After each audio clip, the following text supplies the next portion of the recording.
So இன்றைக்கி நம்ம பார்க்க போகிறது பெப்டிக் அல்சர் டிசீஸ்.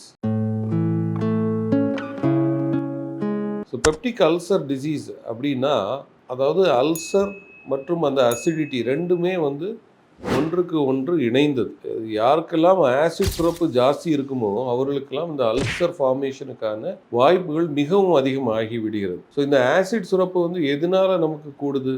சில உணவு பழக்க வழக்கங்கள்னால் வரலாம். சில நம்முடைய உணவில் இருக்கக்கூடிய உணவின் தன்மையை பொறுத்து, அதாவது இந்த ஸ்பைசினஸ் ஆஃப் த ஃபுட், அதில் இருக்க மூலப்பொருட்கள்னால வரலாம். சில கெட்ட பழக்கங்கள்னால வரலாம். புகைப்பிடித்தல், மது அருந்துதல், இது போன்ற இதனால் வரலாம். சிலருக்கு இந்த சில infections, gastric infections, H pylori போன்ற இன்ஃபெக்ஷன்ஸ்னால கூட ஹைப்பர் அசிடிட்டி ஃபார்ம் ஆகலாம். இது தவிர மன அழுத்தம், stress related hyper acidity, so இது கூட வந்து நமக்கு வரலாம். இது தவிர மிக மிக முக்கியமானது சரியான நேரத்தில் உணவு அருந்தாமல் இருப்பது. ஸோ அதுவும் வந்து can lead to exposure of mucosa to the already secreted acid. So இந்த மாதிரி இருக்கும்போது அந்த உள்ள ப்ரொடெக்டிவ் லேயர், மியூக்கோபாலிசெக்ரைட் லேயர் என்று சொல்லுவோம், அதிலே வந்து ஏதாவது விடுதல் ஏற்பட்டு அந்த உள்ள அணுக்களை இந்த ஆசிட் டைரெக்டாக பாதிக்கும் போது அந்த மேலே இருக்கக்கூடிய மியூக்கோசா லேயரே வந்து காணாமல் போயிருக்கு. ஸோ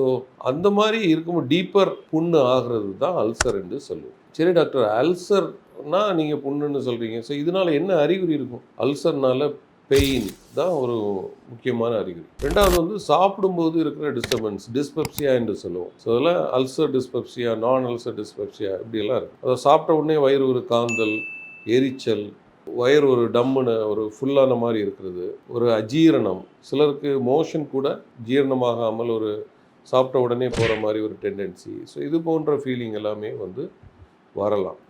இது தவிர வலி, சிலருக்கு தீராத வலி, சிவியர் பெயினாக இருக்கும். சிலருக்கு நாக்டர்னல் பெயின், தூங்கிட்டு இருக்கும்போதே திடீர்னு பெயின் வந்துடும், ஏர்லி மார்னிங் பெயின். இந்த அல்சர் டிசீஸை பொறுத்தவரையில் இந்த பிரச்சனைகள் எல்லாம் வந்து பார்த்திங்கன்னா எபிசோடிக்காக, அதாவது கொஞ்ச நாள் இருக்கும், அப்புறம் அவங்க கொஞ்சம் டயட்டை மாடிஃபை பண்ணுவாங்க, கொஞ்சம் நல்லா கண்ட்ரோல் ஆன மாதிரி இருக்கும், அப்புறம் கொஞ்சம் கேப் இருக்கும், ஒன்றுமே வராது, திருப்பி வந்துடும், திருப்பி கொஞ்ச நாள் நல்லா இருப்பாங்க. ஸோ இந்த மாதிரி தான் இந்த ஹிஸ்ட்ரி வந்து அவங்களுக்கு இருக்கும். சரி, இந்த அல்சர் டிசீஸும் கேஸ்ட்ரைட்டிஸ் அப்படின்னா என்ன? கேஸ்ட்ரைட்டிஸ்னால் ஒரு இன்ஃப்ளமேஷன், அதாவது ஒரு வீக்கம், இறப்பையில் ஏற்படக்கூடிய ஒரு வீக்கம். ஸோ அது நம்ம எண்டோஸ்கோப்பியில் பார்க்கும்போது தான் அந்த கேஸ்ட்ரைட்டிஸை ஐடென்டிஃபை பண்ண முடியும்.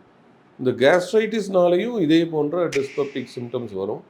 அல்சர் அளவுக்கு சிவியரான பெயின் என்ற இது ஏற்பட்டாலும் அஜீரண கோளாறு மற்றும் அவர்களுக்கு இந்த வயிறு வீக்கம், ப்ளோட்டிங் அண்ட் இன்டைஜஷன், இந்த மாதிரிப்பட்ட சிம்டம்ஸ் எல்லாம் அதே சிம்டம்ஸும் இந்த கேஸ்ட்ரைட்டிஸ்லேயும் வரலாம்.